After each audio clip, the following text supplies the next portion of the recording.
Pronto? Vamos lá, então, meus irmãos.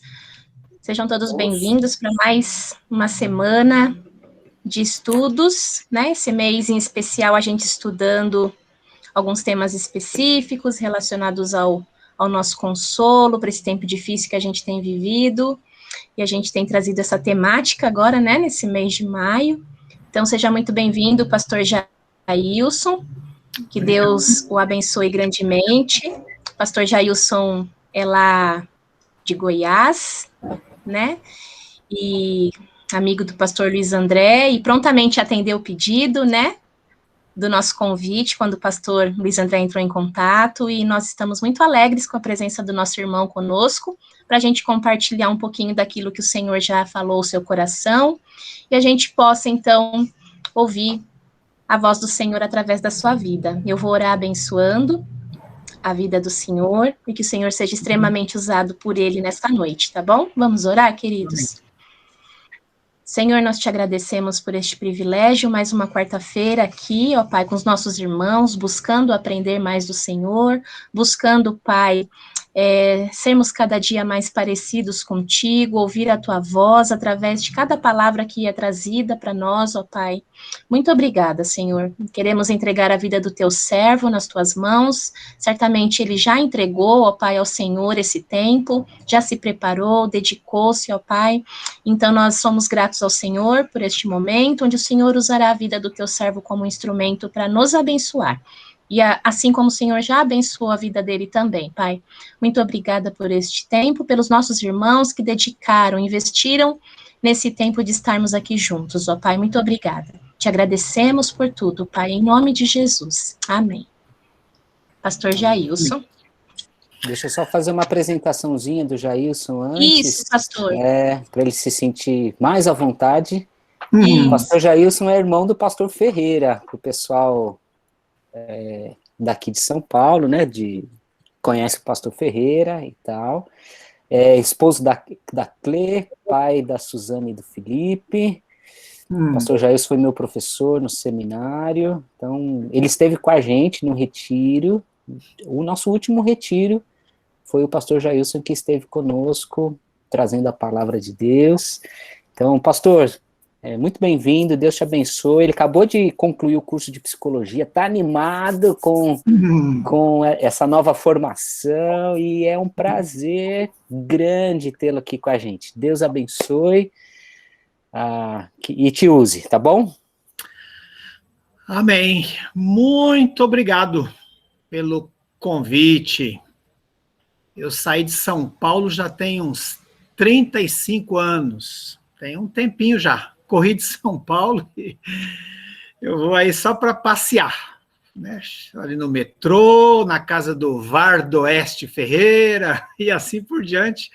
E depois a gente corre pro lado de cá. Eu tentei trazer o Jailson no ano passado aqui para a região, ele fugiu rapidinho, né? Tá liso o homem. Tá bom, deixa eu ver se eu vou conseguir colocar aqui o nosso... Eu quero usar um PowerPoint. Será que eu vou conseguir? Vamos ver aqui. Vai sim, canto inferior direito, apresentar agora. Fui lá.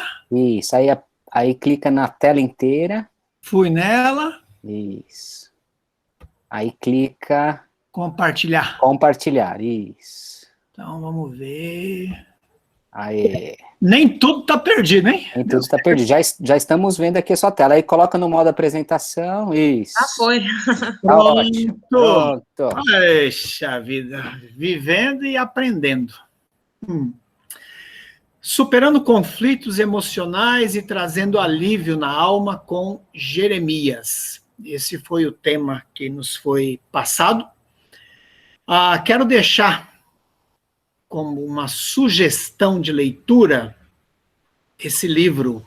Eu retornei a ele agora quando eu fui preparar esse estudo e sempre sou muito abençoado através desse pastor, já falecido, Eugene Peterson. Ele escreveu esse livro, Corra com os Cavalos. É um livro baseado em Jeremias, né? Tem muitas lições bem interessantes. Então, deixo aí. Depois eu vou enviar para o pastor Luiz André esse PowerPoint com as ideias aqui, tá? Qual que é o contexto aí histórico de Jeremias? Tem a invasão de Jerusalém pela Babilônia, em 587 a.C., o exílio babilônico. Pensando nesse exílio, né, há muitos moradores de Jerusalém são levados para a Babilônia, e aí é um contexto que fica de fome, miséria, lutas e lutos, né? Quantas adversidades que eles passam ali. Jeremias estava bem no meio desta tormenta, orando, pregando, sofrendo, trabalhando e crendo em Deus. Ele suportou todas essas dificuldades e escreveu de maneira magnífica a sua experiência. A vida e o livro de Jeremias são singulares. Ele escreveu o que viveu e viveu o que escreveu. Não há dissonância entre a vida e o livro. A título de introdução, ter uma noção a qual é o contexto que Jeremias foi escrito, o livro foi escrito por ele mesmo, então a gente tem essa ideia inicial. Tem um livro de Jeremias e também um outro livro que ele escreve é Lamentações de Jeremias. Lá em Lamentações, capítulo 3, versículos 19 a 21, ele diz assim: lembro-me da minha aflição e do meu delírio, da minha amargura e do meu pesar. Lembro-me bem disso tudo, e a minha alma desfalece dentro de mim. Todavia, lembro-me também do que pode dar-me esperança. Interessante a gente observar esses versículos. Começa aqui com a ideia de lembrar, trazer à memória, pensar, né? Então, aquilo que ele vai meditando, refletindo, como é que isso, o que isso causa nele, o que isto gera. E aí, no finalzinho, ele diz: lembro-me também do que pode dar-me esperança. Dentro dessa ideia, a gente vê em Provérbios, capítulo 23, versículo 7, assim como o homem pensa, assim ele é. Quando eu peguei esse tema para trabalhar, essa ideia dos conflitos e como que administra esses conflitos, muitos deles têm o seu início na maneira de perceber, na maneira de pensar, de refletir. Alguém disse que a grande questão não é o problema, mas como vejo o problema. Né? Como vejo o problema é o problema. E aqui, Provérbios, né, Salomão dizendo, como o homem pensa, assim ele é. E a Bíblia fala muito sobre pensamentos. Romanos 12, transformai-vos pela renovação da vossa mente. E aqui, Filipenses 4:8, Paulo diz, finalmente, irmãos, tudo que for verdadeiro, que for nobre, que for correto, que for puro, tudo que for amável, tudo que for de boa fama, se houver algo de excelente ou digno de louvor, pensem nestas coisas. Então, o que o apóstolo Paulo está nos orientando? Na importância de percebermos sobre o que nós estamos pensando. Nós temos esta habilidade, somos um ser que pensa, que reflete, que analisa, né? Que vai trazer à memória o quê? Então, o apóstolo Paulo diz, aquilo que é bom, que é puro, que é amável, seja isso que ocupe o seu pensamento, né? Seja isso que ocupe a sua reflexão. Lembranças e esperanças. Eu quero, então, pensar um pouco sobre isto a partir de Jeremias. Lembranças e esperanças, porque ele diz, quero trazer à memória aquilo que me dá esperança. Quero me lembrar daquilo que me dá esperança, daquilo que me dá perspectivas futuras. Dentro disso, o que dava esperança para o profeta? A sua vocação, o seu chamado. Este chamado, esta vocação, ela foi realizada na eternidade. Olha que coisa fantástica. Diz aí em Jeremias, capítulo 1, versículo 5, antes de eu formar você no ventre, Deus falando, né, com Jeremias, eu já sabia tudo a seu respeito.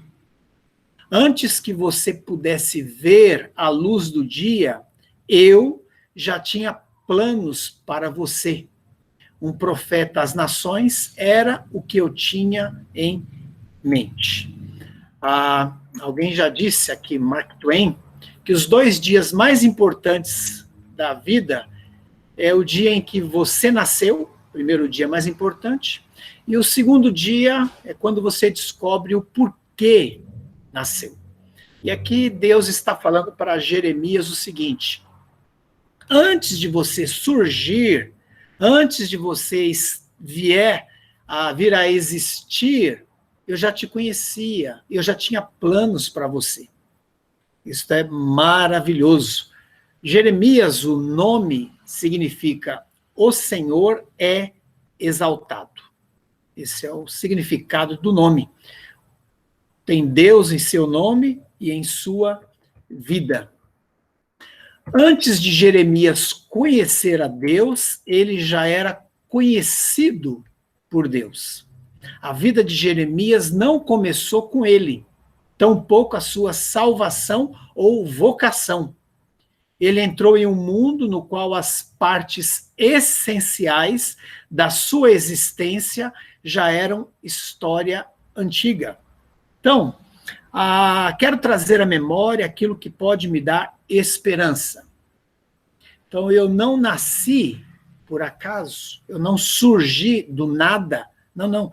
Tem a mão de Deus trabalhando, tem a vontade de Deus. É aquilo que aparece lá no Salmo 139, Davi dizendo, tu me criaste o íntimo do meu ser e me teceste no ventre de minha mãe. Essa palavra aqui, teceste, é a ideia de trabalhar ali o tecelão, né? Uma obra de arte. Os teus olhos viram o meu embrião. Todos os meus dias foram escritos e determinados quando nenhum deles existia. A ação de Deus nesse sentido. E não apenas a criação, esse chamado de Deus para Jeremias, mas o fato também dele ser capacitado por Deus. Deus disse aí em Jeremias capítulo 1, eu te separei, designei, constituí profeta às nações. Há um Deus que tem planos, tem vontade, tem projeto. Separei, designei, constituí profeta às nações. Aí Jeremias diz, eu não passo de uma criança, eu não sei falar. É uma obra muito grande, um trabalho que eu não tenho capacidade de desempenhar, de realizar. E Deus então diz para ele, não diga, sou apenas uma criança. Eu direi para onde você deve ir e para lá irá. Eu direi o que falar e você falará.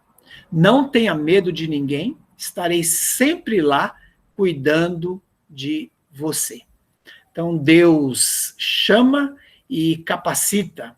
Deus diz assim, não diga que você é uma criança, porque a questão não é você, mas é quem vai estar com você. A questão não é você ser enviado, mas quem te enviou.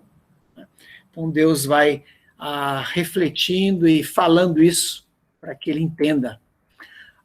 Quando pensamos nas nossas vidas, nós não nascemos para ser um espectador. Vou apenas assistir os capítulos do reino, pois não me sinto preparado. Aguarde até que eu resolva algumas pendências. É muito perigoso quando a gente imagina que devemos estar aqui nesse mundo, numa zona de conforto, e apenas ver as coisas acontecerem, porque nós não temos habilidade, não temos capacidade, não podemos fazer nada. Isso não é verdade.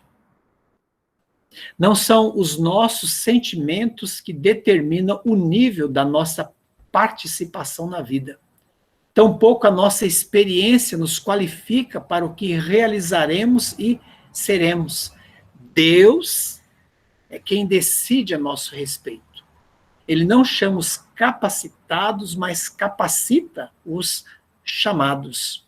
Jeremias teve 40 anos de ministério invencível.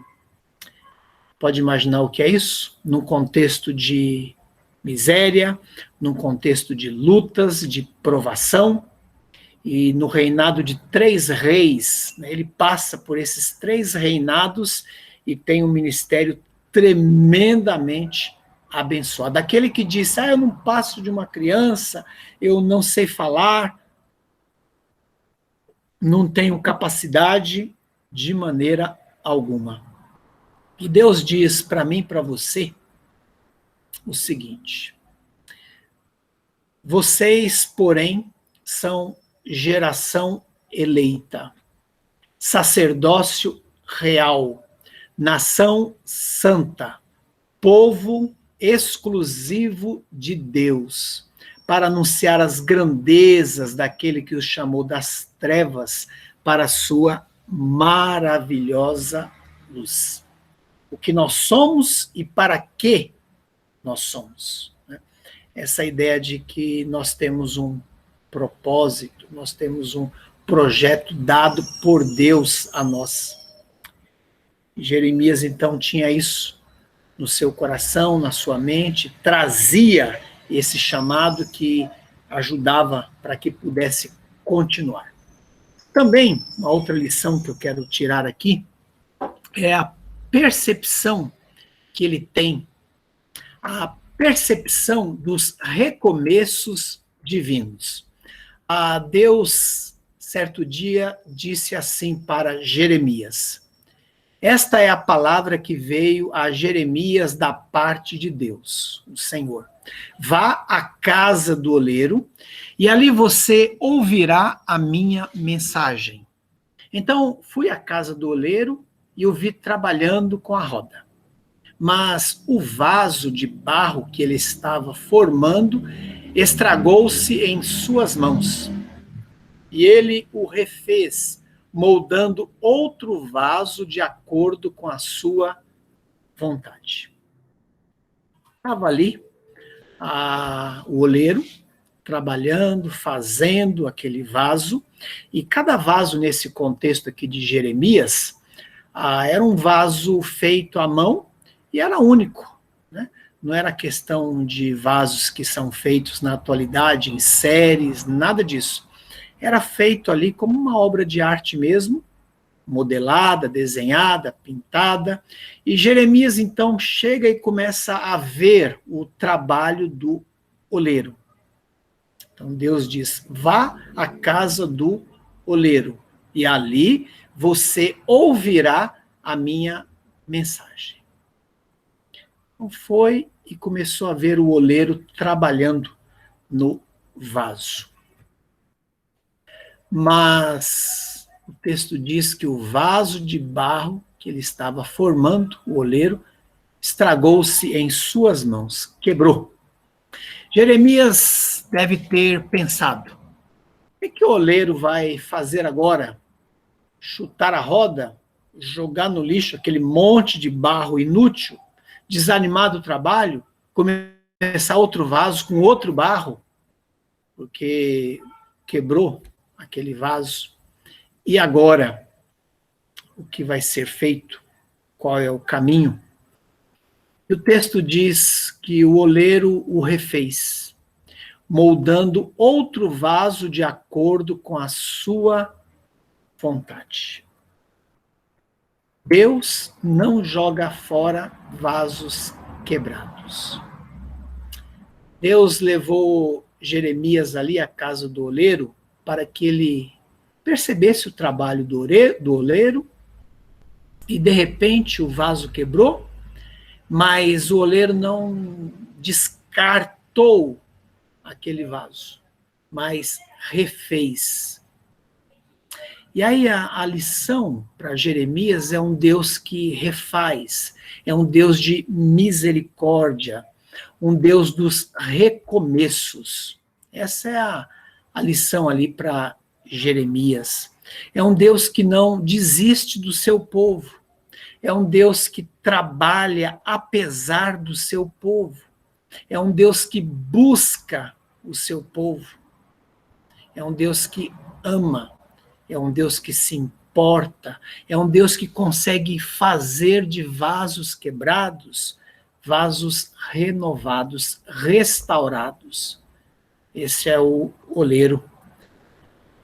Deus moldando Jeremias, é interessante essas duas palavras que aparecem aqui, a semelhança delas. Lá em Jeremias capítulo 1, antes que eu te formasse no ventre, a palavra aí formasse é yatzar, no hebraico, e Deus diz, vai à casa do oleiro, yotzer. São palavras bem parecidas, porque tanto um quanto o outro tem a ideia de formar, de moldar. Deus está nos moldando.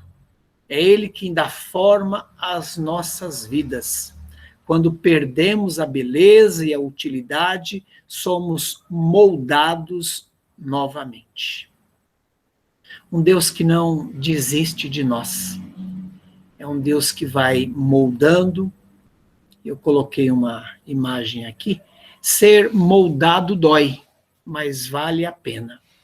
Deus nos ama tanto que não nos deixa ficar do jeito que nós somos. Aquele que começou boa obra em nós vai completá-la até o dia de Cristo Jesus.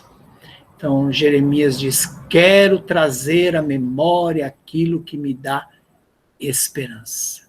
Eu quero trazer à minha mente, aos meus pensamentos, aquilo que me projeta para o futuro, aquilo que me dá futuro. Então, o que ele trazia para a sua mente? O que ele refletia? O que ele meditava sobre a misericórdia de Deus? Contudo, Senhor, Tu és o nosso Pai. Nós somos o barro, Tu és o oleiro. Todos nós somos obras das Tuas mãos. Que maravilha! É o Deus dos recomeços. Preguei alguns domingos atrás uma série de mensagens sobre o livro de Ruth. E Ruth é um livro tão profundo, que é muito clara aqui a misericórdia de Deus, os recomeços, né? O texto fala sobre Noemi, Ruth, as viúvas, né, que voltam para Belém, e lá elas então têm um recomeço, né? A Noemi perdeu o marido, perdeu os filhos lá em Moabe, e ela volta para Belém, e ela diz, me chame de Mara, amarga. Não me chame de Noemi. Noemi significa agradável. Me chame de Mara, que a minha vida está destruída, acabada. E aí Deus vai trabalhando esses recomeços que são maravilhosos. Um Deus que trabalha, um Deus que opera, um Deus que vai moldando circunstâncias, né? Aí a gente vê na história, coincidentemente, entre aspas, né, Ruth vai lá colher espigas no campo lá de Boaz, e depois tem o casamento deles, e Noemi se torna ali a descendência dela, de Ruth, o Messias. E a última palavra no livro de Ruth é Davi. Que coisa maravilhosa. A última palavra no livro de Ruth, Davi. Por quê? Misericórdia de Deus, recomeços. Um Deus que trabalha para aqueles que nele esperam. Nós somos o barro, tu és o oleiro. Todos nós somos obras das tuas mãos. Todavia, lembro-me também do que pode me dar esperança. Graças ao grande amor do Senhor é que não somos consumidos, pois as suas misericórdias são inesgotáveis. Renovam-se a cada manhã. Grande é a tua fidelidade. Digo a mim mesmo, a minha porção é o Senhor, portanto, nele porei a minha esperança. Perceba uma coisa assim, algumas ideias interessantes aqui, nesses versículos. Lembro-me daquilo que pode me dar esperança.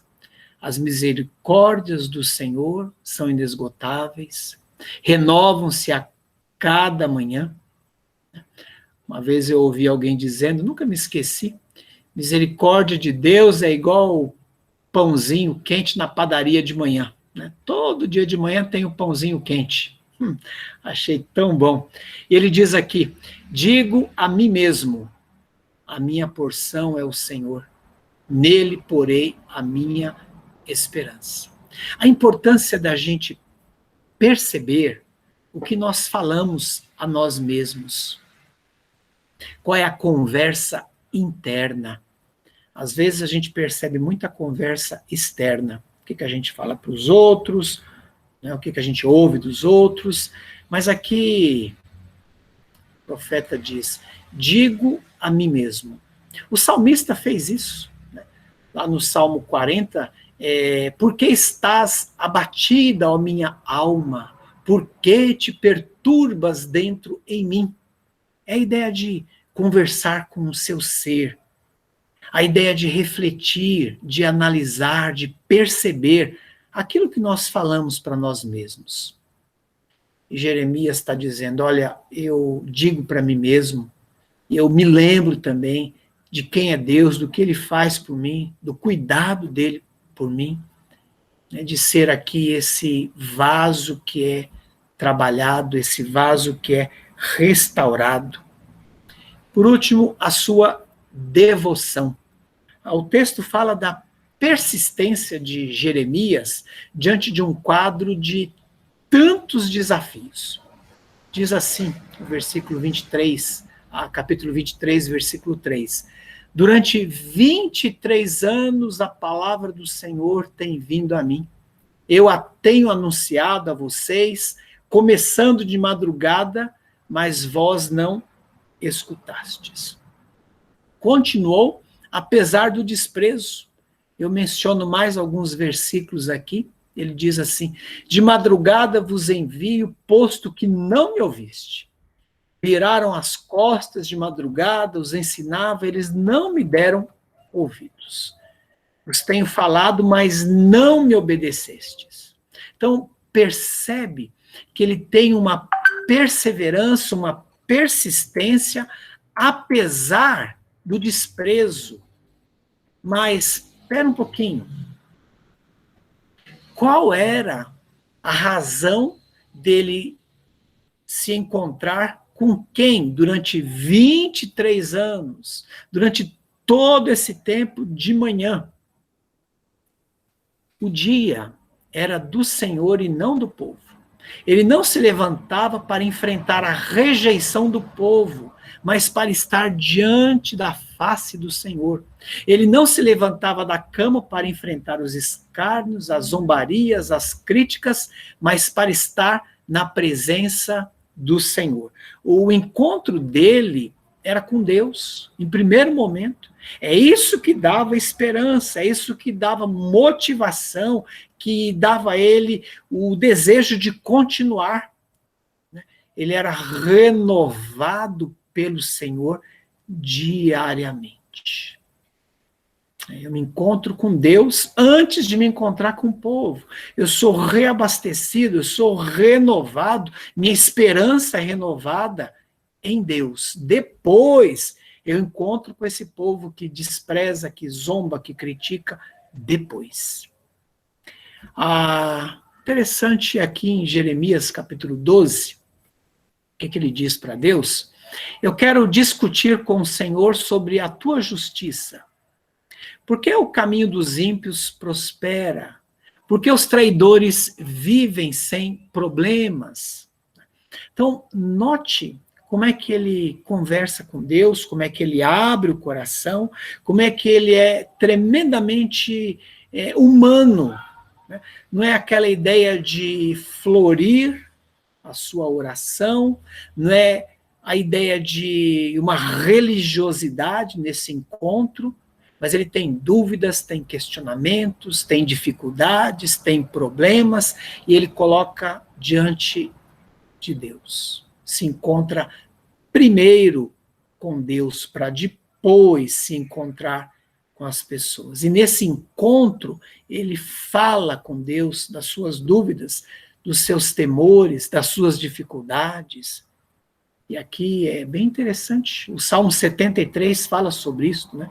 Porque prosperam os ímpios. Asaf comenta isso e diz, olha, eu quase me desviei, quase saí do caminho porque eu não consegui entender, né? Pessoas que desprezam a Deus, que rejeitam a Deus, eles estão bem, né?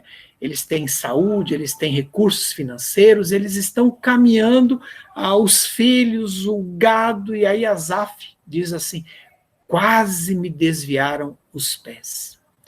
E aqui Jeremias está nesse encontro com Deus, fazendo perguntas para Deus, questionando, e Deus também responde. E diz assim para Jeremias, se te fadigas correndo com os homens que vão a pé, como você vai competir com os que vão a cavalo? Se você está cansado com essas coisas tão pequenas, e quando surgirem coisas maiores, dúvidas maiores, questionamentos maiores, como é que você vai lidar com isso? Se você está aí cansado, indo a pé, como é que vai competir com os que vão a cavalo? Como é que vai enfrentar essas lutas maiores? Então, Deus alertando o profeta sobre aquilo que viria, né? Não iludindo, não colocando ali para ele apenas que as coisas eram fáceis, não eram fáceis. Mas Jeremias se encontrava primeiro com Deus, para depois se encontrar com o povo. Era fortalecido, renovado, abençoado, restaurado por Deus diariamente, para depois se encontrar com o povo.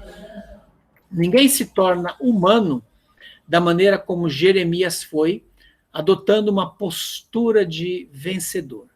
Foram as suas orações em segredo, porém constantes, que o levaram a desenvolver a integridade humana e a sensibilidade espiritual que tanto almejamos.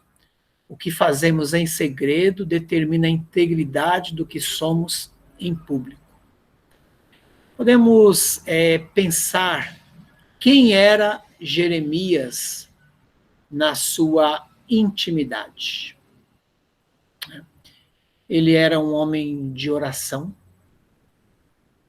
ele era um homem de percepção, né, das misericórdias de Deus.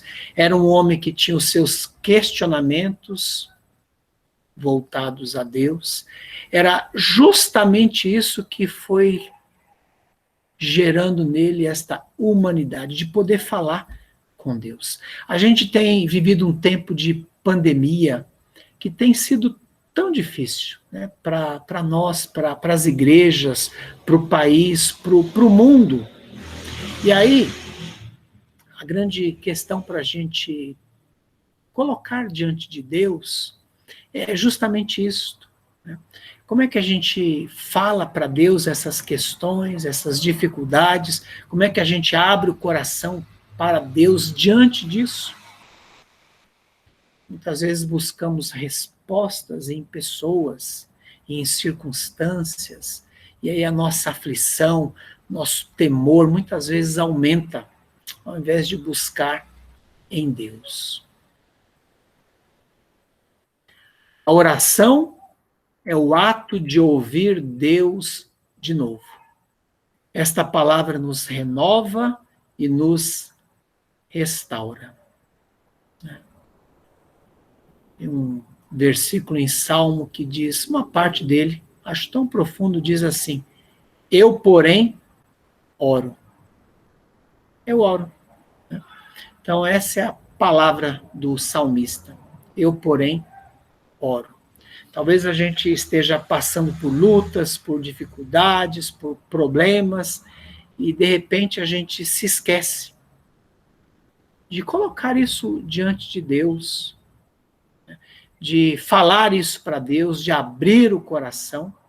Oração é o ato de ouvir Deus de novo, um Deus que nos renova, nos restaura, nos abençoa. Quero finalizar com esse versículo. Quero trazer à memória aquilo que me dá esperança. Vivemos um contexto de tantas lutas, tantas dificuldades, mas nós, que somos povo de Deus, podemos, assim como Jeremias fez, trazer à memória aquilo que nos dá esperança. Não aquilo que nos desespera, não aquilo que nos aflige, que nos angustia. Não, não. Eu quero trazer à memória aquilo que me dá esperança. Amém. Quero orar. Pai, nós te agradecemos pelo nosso tempo aqui, um tempo de reflexão, um tempo de meditar na palavra do Senhor. Agradecemos pela vida de Jeremias, agradecemos por aquilo que podemos aprender com este livro e pedimos que o Senhor tenha misericórdia de nós e nos abençoe. Nos ajude a, de fato, termos os nossos olhos voltados para o Senhor. Nos ajude mesmo a pensar nas coisas lá do alto. Nos ajude mesmo a refletir naquilo que o Senhor é e naquilo que o Senhor tem feito por nós e através de nós. Muito obrigado, porque podemos dizer, assim como Samuel disse, Ebenezer, até aqui nos ajudou o Senhor. O Senhor é aquele que nos ajuda, o Senhor é aquele que cuida de nós, o Senhor é aquele que nos abençoa. Muito obrigado. Que tenhamos sempre um coração cheio de gratidão ao Senhor. Louvamos e bendizemos o teu nome. Em Cristo Jesus. Amém.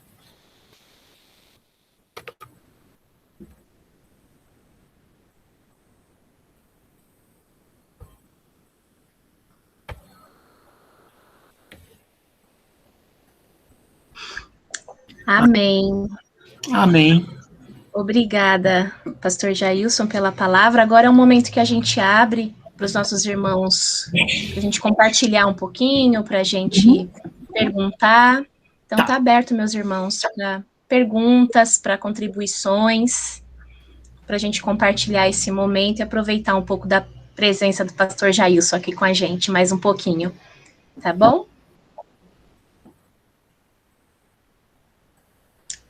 Não sejam tímidos.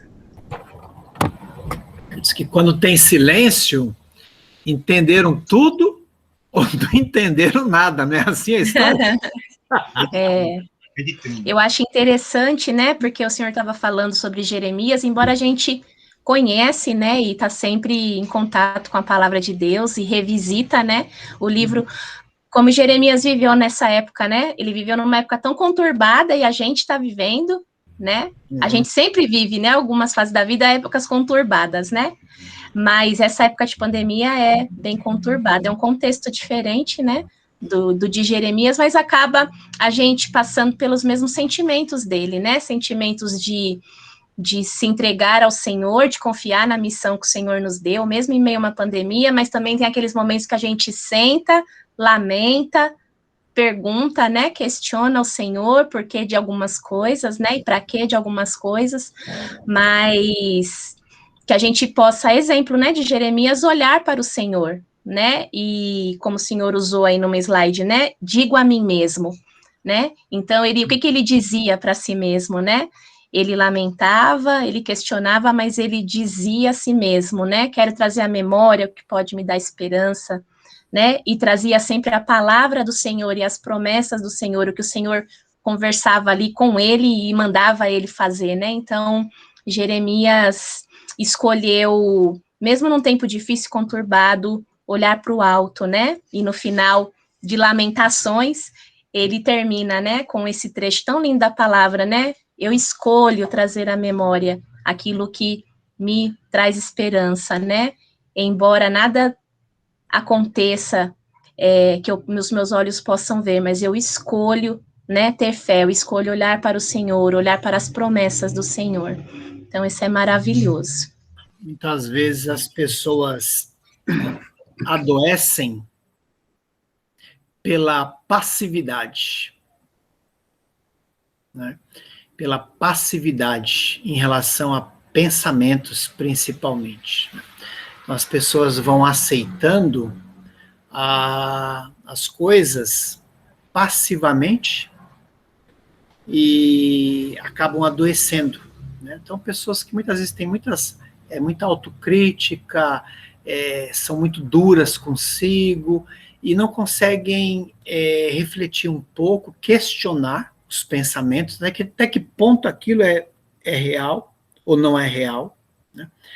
Então, muitas vezes, famílias em que existe, por exemplo, a depressão, isso é meio que passado de pais para filhos, e um dos aspectos é como que eles lidam com os pensamentos, né, pensamentos automáticos e tudo.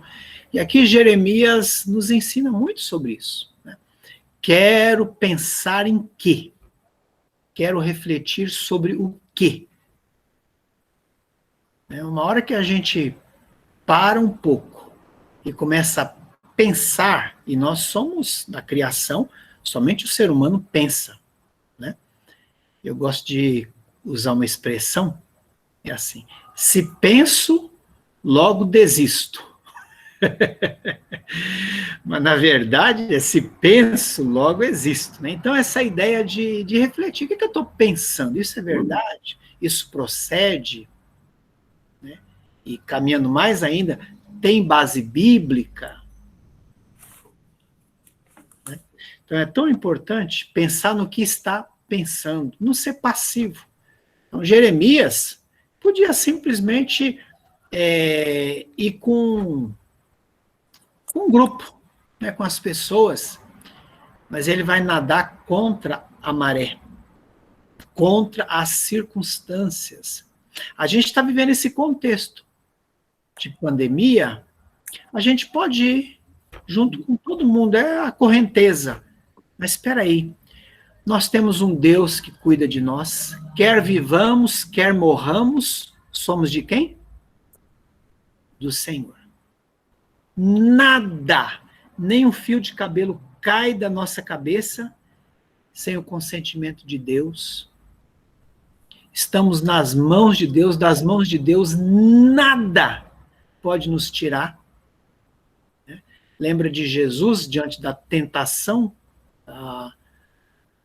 Aí em Mateus, ele vai citando o que? A palavra está escrito. Então, não é o que eu estou sentindo, não sei o que eu estou achando, que nada. Está escrito, a palavra diz. Então, traz isso assim como autoridade. Jailson, continuando nessa perspectiva de ouvir a si mesmo, conversar com si mesmo, refletir sobre os pensamentos, o Salmo 42 vai ter um momento em que o salmista faz isso, né? Ele diz, por que está abatida, ó minha alma? Por que te perturbas dentro de mim? Ele está fazendo isso, né? Ele está conversando consigo e colocando nos seus pensamentos, os pensamentos corretos, né? Os pensamentos que de fato contribuem, né? E aí ele vai dizer, espere em Deus, ainda o louvarei, Ele é o meu auxílio, Ele é o meu Deus. Então, eu acho que esse aspecto que você mencionou, ele é muito importante nesses momentos, principalmente nesses momentos agora, né, de tanto isolamento, né? As realidades são diferentes, né? A realidade de Anápolis é muito diferente da realidade de São Paulo. A gente sempre esteve aqui no olho do furacão, né? A crise maior sempre está aqui na nossa cidade e tal. Então, queria que você explorasse um pouquinho mais esse aspecto da virtude de conversar com a alma, virtuosamente. E depois, queria que você explorasse algo que você falou agora, que eu achei muito fundamental. Qual é a diferença do ser passivo e do ser paciente? Porque muitas vezes nós confundimos as duas coisas, né? O fruto do Espírito é ser paciente, mas não é ser passivo, né? Então, eu queria que se você pudesse explorar um pouquinho esses dois aspectos, por favor. Ok. Essa ideia de perceber a conversa interna, ela é muito importante. Uma vez eu li algo e me chamou muito a atenção, dizia assim, se a gente falasse para os outros, se a gente tratasse os outros como a gente se trata, como a gente fala para nós mesmos, aquilo que a gente fala para nós mesmos, a gente não teria amigos.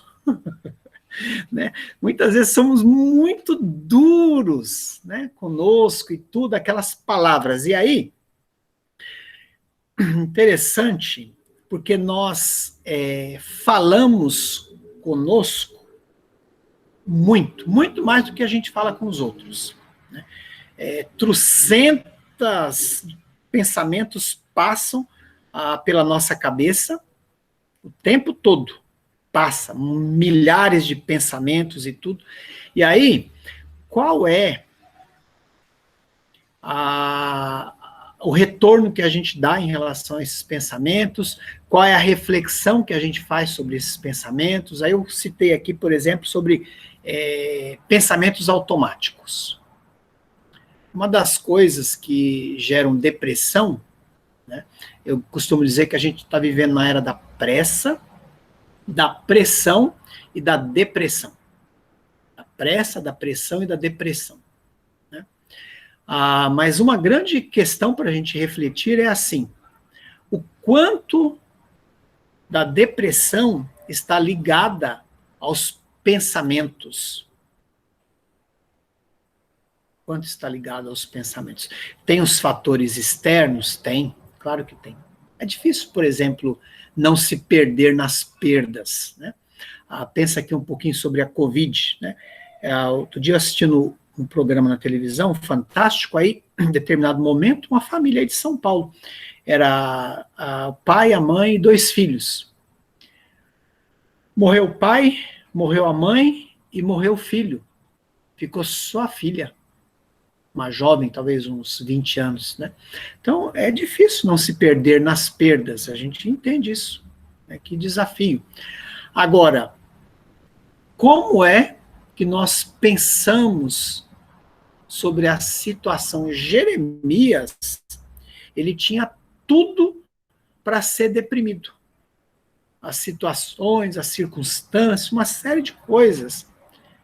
Mas como é que ele administrou os seus pensamentos? Tem um autor já falecido, eu quero deixar como sugestão para vocês, chama Viktor Frankl.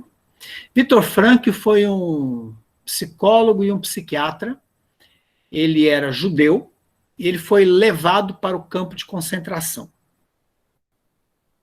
Ele fundou uma escola chamada logoterapia, Viktor Frankl. Então, no campo de concentração, o que ele decidiu? O que ele internalizou? O seguinte: no campo de concentração ele perdeu a esposa, ele perdeu os pais e perdeu a irmã. Sabe o que significa isso? Perder os pais, perder a esposa, perder a irmã, tudo no campo de concentração. Pegaram um livro que ele estava escrevendo, pegaram os rascunhos lá e tiraram dele, deixou ele sem nada. Aí, o que ele internalizou?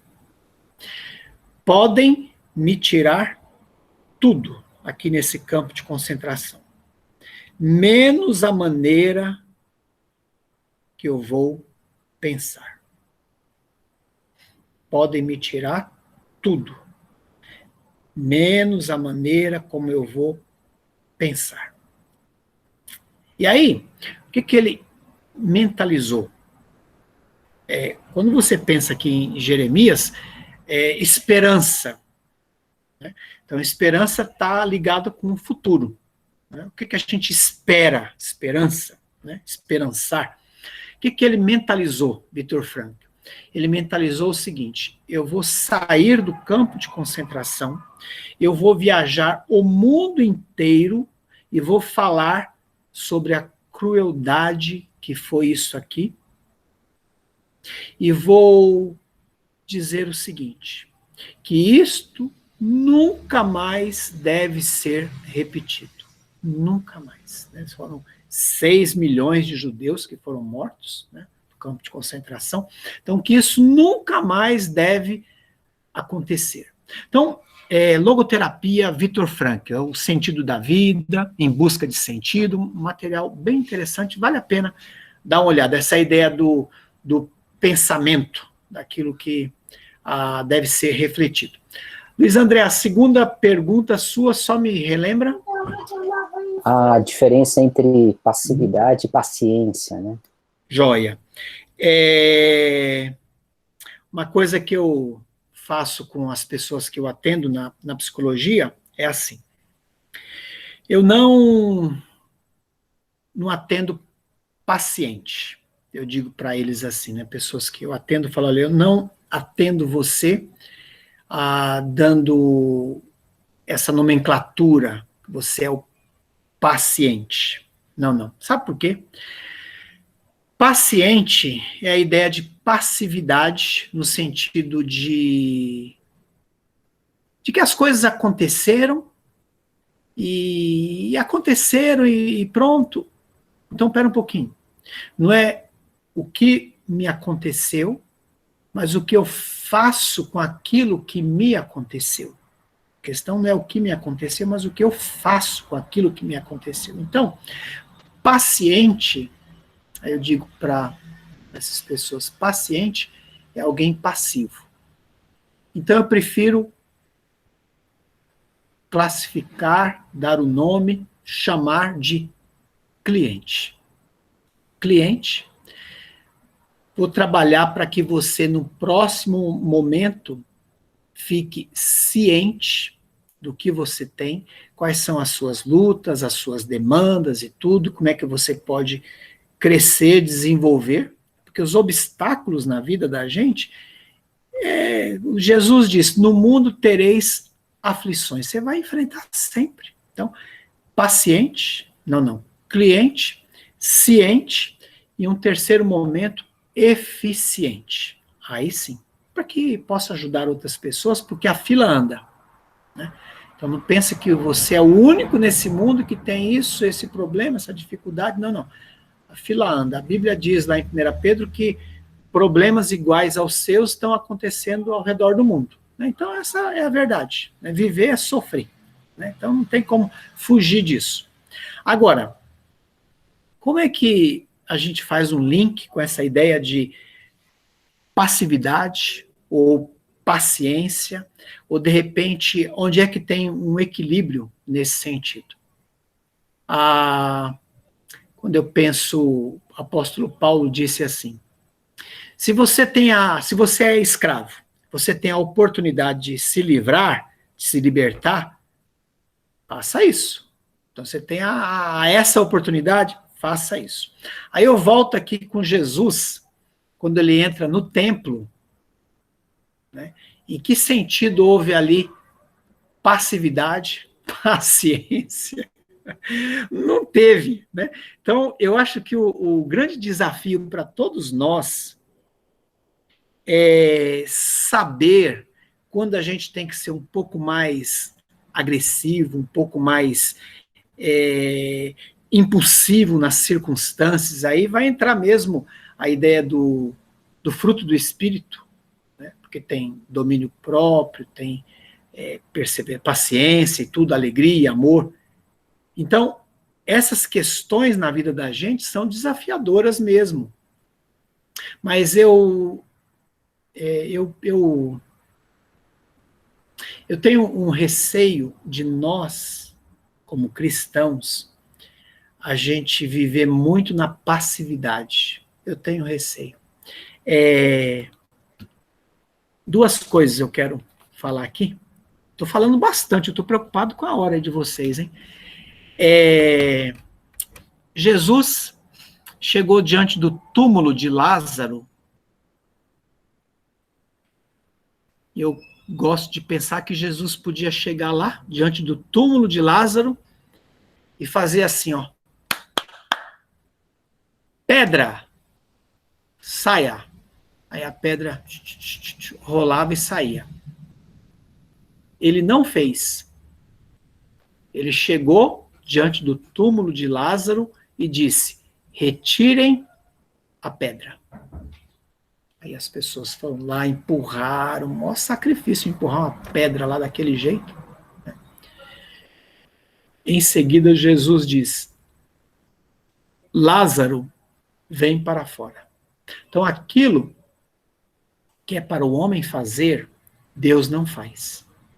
Aquilo que é para Deus fazer, o homem não faz. O homem podia tirar a pedra, mas só Deus podia devolver a vida, podia ressuscitar Lázaro, só Deus. Então, às vezes a gente fica esperando que Deus tire a pedra. Ai, Deus, tira essa pedra. Ai, Deus, tira essa pedra. Eu gosto muito de escrever coisas. Eu escrevi um negócio na minha Bíblia aqui. Diz assim: uma de nossas maiores falhas espirituais é ter baixa expectativa. Não esperamos muito de Deus porque não pedimos muito. Vou ler de novo. Uma de nossas maiores falhas espirituais é ter baixa expectativa. Não esperamos muito de Deus porque não pedimos muito. A gente... eu digo para os irmãos que a oração é a nossa maior força e a nossa maior fraqueza. A gente ora, né, por coisas tão... a gente vai orar para Deus tirar a pedra. A pedra eu tiro. E às vezes a gente tem baixas expectativas. Nosso cristianismo é tão pequeno. Muito bem. Jailson, quando eu tive uma pedra nos rins, eu pedi para Deus tirar. Mas foi o Dr. Ing que tirou.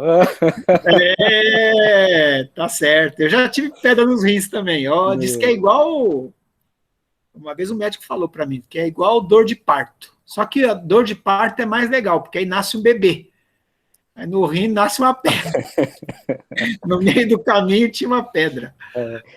Eu gosto de pensar nesse aspecto de ser paciente e de ser passivo no próprio Jesus, no momento ali na antessala da crucificação, né? Ele foi paciente, ele recebeu cusparada, chibatada, mas ele não foi passivo, né? Ele diz, ninguém tira a vida de mim, eu voluntariamente a dou.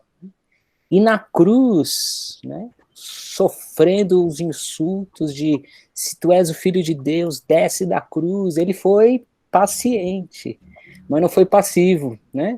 Senhor, perdoa-lhes, porque eles não sabem o que fazem. Então, parece que é passividade, mas não é quando a gente pensa no propósito último, né, Jailson, e da essência da nossa vida, né, da missão que temos, né, de sempre a palavra de Deus ressaltar no nosso coração. Então, eu gosto muito de pensar, e pensei esses dias sobre esse aspecto, refletindo em Jesus. Fiquei feliz de você ter mencionado esse aspecto aí, muito legal. Eu estou me lembrando aqui de uma oração, diz que a mulher fez a oração, né, ela queria paciência.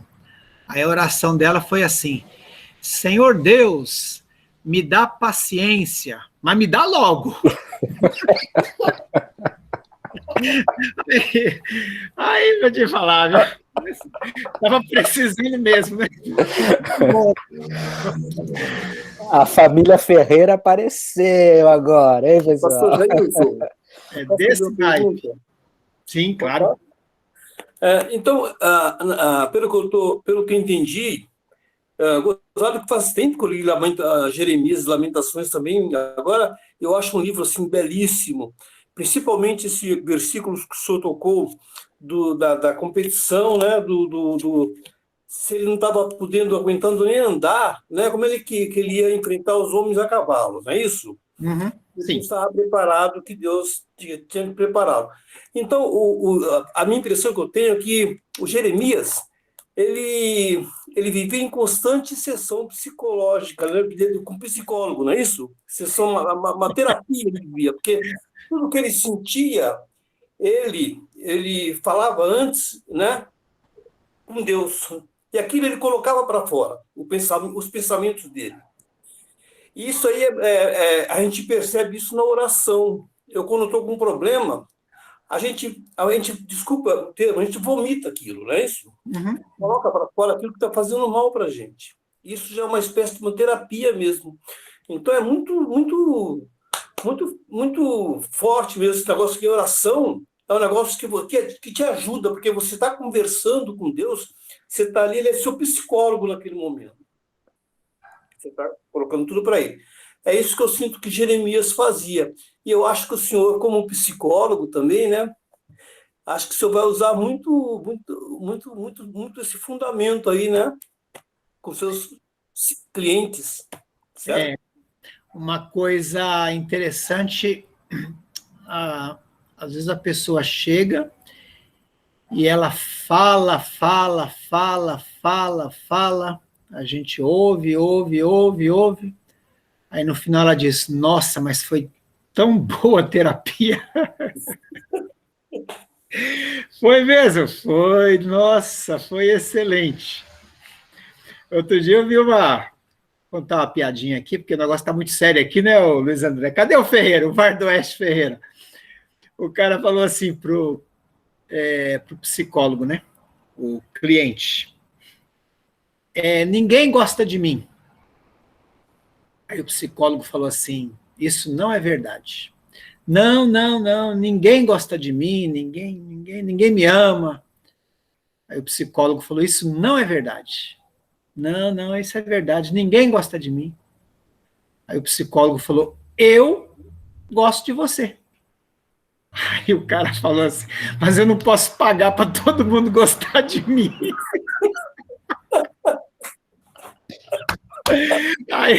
Aí acabou a terapia, mas eu vou pagar para todo mundo gostar de mim, mas eu não aguento. Deixa eu só voltar aqui no que o irmão falou da questão da oração, é muito profundo mesmo, né, a questão de falar. A Freud trabalhou muito com essa ideia.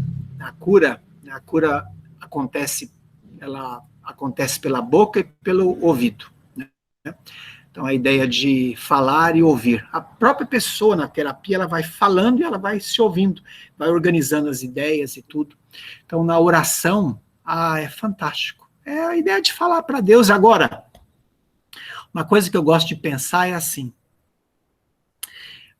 Deus aguenta as nossas orações. Pode falar para Deus tudo.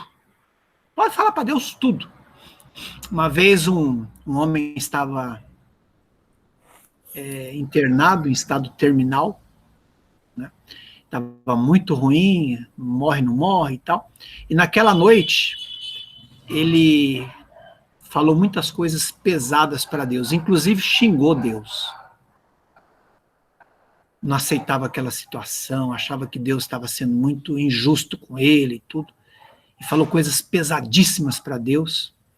No dia seguinte, passou um homem lá para conversar com ele, e o homem conversa vai, conversa vem, aí esse homem disse assim, olha, não sei como é que Deus está comigo em relação ao que eu fiz essa noite. Ele falou assim, o que você fez? Eu falei cada coisa para Deus que você não faz ideia. Eu até xinguei Deus. Aí o homem falou assim, então você, nessa noite, você orou com todo o seu ser, você abriu o seu coração, e Deus gosta quando a gente abre o coração, Deus suporta as nossas orações. Salmistas? Você não vê lá o salmista?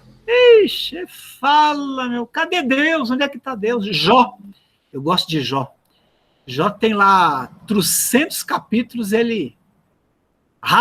se eu encontrasse, se eu pudesse, eu ia colocar ele na parede para fazer umas perguntas para ele. Aí vai. E Deus deixa Jó falar uns 20 capítulos. Aí no finalzinho, Deus fala assim, Jó, vou te fazer umas perguntinhas. Aí as perguntinhas de Deus. Mas Deus deixou Jó falar. E sabe quem criou a boca? Foi Deus. Quem criou o ouvido? Foi Deus. Não ouvirás, não vai ouvir aquele que fez o ouvido? Deus ouve. Que bom que Deus ouve.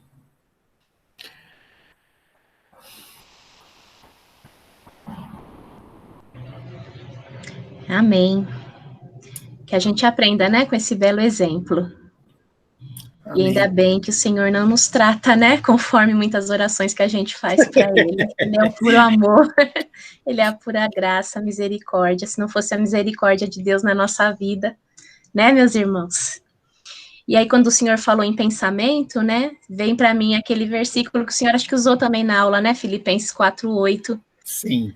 Filipenses 4:8 não é... Hoje se fala muito em pensamento positivo, né? Eu trabalho numa escola que as professoras falam muito assim, hoje tudo é cancela. Então, aconteceu um problema, cancela. Fala, cancela, que dá tudo certo, Fernanda. E aí a gente fica pensando, né? Mas não é pensamento positivo, né? Hoje é muito isso, mas a Bíblia fala, né? Finalmente, tudo que é verdadeiro, né? Tudo que é respeitável, tudo que é puro, tudo que é justo, tudo que é de boa fama, né? Se existe alguma coisa boa, algum louvor nisso, seja isso que ocupe o vosso pensamento. Então, como a gente é influenciado, né, por tudo que a gente ouve, tudo que a gente pensa, que a gente faça uma reviravolta, né, e vá para a palavra de Deus e se aproprie desses trechos da palavra, né, que seja isso que ocupe o nosso pensamento. Amém. Que nós temos o Senhor conosco, né, louvado seja Deus por isso. Passar então, pastor Renato, agradecer mais uma vez, pastor Jailson. Oi? Só uma perguntinha simples para o Jailson. A frase que você citou aí, a oração é ato de ouvir a Deus de novo, é do Eugene Peterson? É dele. Tá, legal. Tá. E o livro eu quero deixar como sugestão. O livro é fantástico. Tá bom. Os irmãos que entraram depois, bom, a aula vai estar gravada lá no nosso canal do YouTube. No início da aula, o pastor indicou um livro para nós. Tá lá nos slides dele. Acho que é interessante. Tá bom? Muito obrigada, pastor Jailson, pela disposição por compartilhar conosco. Abençoa muito as nossas vidas, tá bom? Amém. Obrigado. Passar para o pastor Renato agora fazer o encerramento com o período de oração. Muito bem. Eu gosto de ouvir essas aulas aqui, são bem gostosas. Né? Semana que vem nós temos mais uma aula, depois mais uma. E eu gosto muito desses temas, assim, de trazer a palavra de Deus para a nossa realidade, é fantástico. O pastor estava falando, os irmãos estavam falando, eu lembrei daquele texto, né? Maior é o que está em mim do que o que está no mundo. Nós não conseguimos vencer o mundo com as nossas próprias forças, mas o Espírito Santo que habita em nós, né? E nós encontramos também o texto que fala assim, nós não sabemos orar como convém, mas o Espírito Santo que habita em nós, ele intervém por nós com gemidos inexprimíveis. Coisas que nós não conseguimos expressar, às vezes com as nossas palavras, nós não sabemos nem expressar diante de Deus, Deus traduz aquilo de uma forma que ele possa entender e que possa nos dar toda essa vontade de retomar as nossas forças. Obrigado aí, viu, pastor, por essas palavras aí preciosas. Obrigado. E nós temos alguns pedidos de oração. Eu vou relacionar aqui o que eu tenho e se os irmãos tiverem mais alguma coisa a acrescentar, a gente vai acrescentando aqui, tá bom? Então, nós temos o pedido de Dona Diva por plena restauração da sua saúde. Continuar orando pela Mara, que está entubada ainda com Covid, também por consolo de toda a família pelo falecimento do senhor Nadir. Continuar orando pelo Caio, do PV, que ele teve uma piora agora no início da noite, precisa de um milagre. Esse é o pedido de oração, de um milagre. Orar pela Marina, sobrinha da Bá, também pela recuperação após cirurgia no olho. Orar pelo senhor João, tio da Yara, com Covid. Por Giovana, sobrinha da Elaine, por plena recuperação também de sua saúde. Orar pelo Adriano, sobrinho da Elaine, entubado com Covid. Um pedido do senhor Maciel também pelos bombardeios que estão acontecendo na faixa de Gaza, com muitas mortes, coisas bastante terríveis. E uma coisa que tem me preocupado, que eu gostaria que nós incluíssemos nas nossas orações, é a quantidade de crianças que estão sendo assassinadas pelos pais nessas últimas semanas. Começou com uma tragédia na cidade de Saudades, um jovem de 19 anos, ele entrou matando crianças, matando professores. Hoje, inclusive, eu vi uma notícia de Anápolis, de uma criança, se não me engano, de 3 ou 6 meses, alguma coisa assim, de verdade eu não lembro da idade, mas ela estava com tantos hematomas que a médica teve que transferir ela para Goiânia e teve que chamar o conselho tutelar para tirar a criança dos pais de tanto de ser maltratada pelos pais com violência. Tantas e tantas notícias de morte. Tem um menino Gael que foi morto pela própria mãe dentro de casa, na cozinha. Nós precisamos interceder por essas coisas. Se alguém tiver mais algum pedido para nós acrescentarmos aqui nessas orações. Renato, só uma observação, a Mara não está entubada, ela está na UTI, mas ela não está entubada. E hoje é aniversário do meu pai, então é verdade, ele está aí, se a gente puder orar agradecendo a Deus. Até com camisa. Tá tudo bonitinho, né, Luizinho? Ganhou bolo lá na editora, ganhou bolo lá em casa. Tá bonito, ele tá na foto ali, ó. Parabéns, viu, seu Luiz? Uma gratidão aí, tá conosco sempre, viu? Parabéns, Deus abençoe. Mais alguém? Não? Tá bom. Pedir para o senhor Cláudio, o senhor está nos ouvindo aí? interceder por essas causas, agradecer pela vida do seu Luiz e por todas essas coisas, agradecer pela vida do pastor Jailson, pela sua família, por esse tempo aqui também, tá bom? Santo e eterno Deus, nosso Pai, queremos, Senhor, te agradecer, porque nós temos o privilégio de ouvir a tua palavra, nós temos o privilégio, Deus, de saber que tudo isso o Senhor nos deixou. Queremos nesse instante, ó Deus, colocar os pedidos de oração que aqui foram solicitados, Senhor. Mas o que mais nos entristece, Senhor, o que mais machuca os nossos corações é esse ato de maldade com as crianças, com as nossas crianças, porque somos irmãos de pátria, e talvez essas pessoas que judiam dessas crianças não conhecem a frase de que o Senhor falou, deixar vir a mim as crianças, porque dos tais é o reino dos céus. E eles interrompem, Senhor, esta palavra, interrompem, ó Deus, essa dádiva que o Senhor deixou, sacrificando as crianças, Pai. Pedimos, Senhor, que o Senhor tenha misericórdia, Pai, dessas crianças, ou da família dessas crianças, que elas possam ser aqueles do bem, da família do bem, possam ser confortadas, Senhor. Que maldade, Senhor, quanta maldade. Queremos também colocar, ó Deus, os pedidos, os nomes que foram aqui apresentados, o Senhor sabe a necessidade de cada um deles, ó Deus.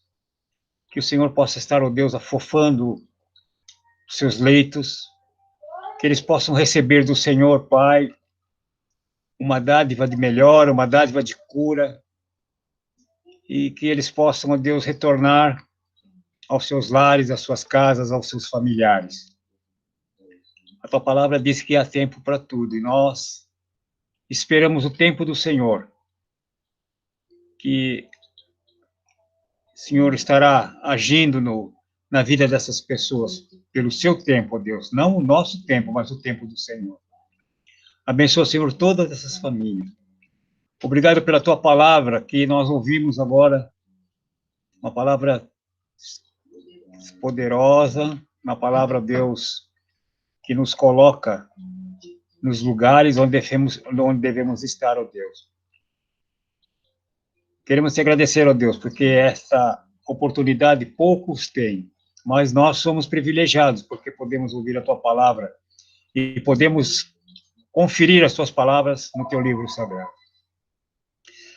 Senhor, que tudo isso que foi falado aqui, todas essas famílias que estão necessitadas, que estão em hospitais, que estão entubadas, ó Deus, aquelas que estão se recuperando, aqueles que foram já recuperados, Pai. Por isso nós te agradecemos. E nós oramos, porque nós sabemos que a oração do Senhor, para o Senhor é poderosa, porque o Senhor nos ouve e o Senhor nos escuta. Dá-nos uma noite de bênçãos, uma noite de vitórias, e que amanhã nós possamos enxergar, Senhor, as tuas maravilhas, ó Deus. Dá-nos uma noite de repouso, ó Deus. Conforta-nos, ó Deus, mais uma vez, por tudo que nós temos visto e ouvido. Nós esperamos, ó Deus, no Senhor, que essa pandemia há de acabar, e nós estaremos, ó Deus, presencialmente na tua casa, nos abraçando, cantando, louvando e engrandecendo o teu santo nome. Preparas, ó Deus, a tua vontade dos nossos corações nesta noite. Dá-nos uma noite de paz. E nós te pedimos e te agradecemos, em nome do Senhor Jesus. Amém, Senhor. Amém. Ele vai dormir aqui, bem. E o bolo, seu Luiz, está por aí ou não?